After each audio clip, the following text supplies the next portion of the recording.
अस्सलाम वालेकुम साथियो, आवाज़ जे इन सफ़र में अवां जो पंहिंजो दोस्त इम्तियाज़ अली बुलेदी अवां सां मुखातिब आहियां। ख़ूबसूरत इंतख़ाब भेण शमीम सुमरो साहिबा जो अवां दोस्तनि जे नाम।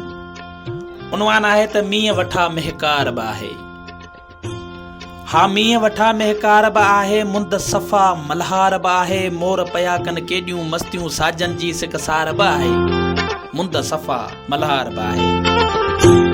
कारूं जर जी चोटी ते ॾिस ककरनि जी त कतार बि आहे। रब जी रहमत ख़ूब वठी आहे। हा रब जी रहमत ख़ूब वठी आहे। थर ते थी थदकार बि आहे। मारू शमीम भले पिया मुर्कन भूअ कयो सींगार बि आहे। मुंद सफ़ा मल्हार बि आहे। मींहं वठा महकार बि आहे, मुंद सफ़ा मल्हार बि आहे, मोर पया कनि केॾियूं मस्तियूं साजन जी सिकसार बि आहे।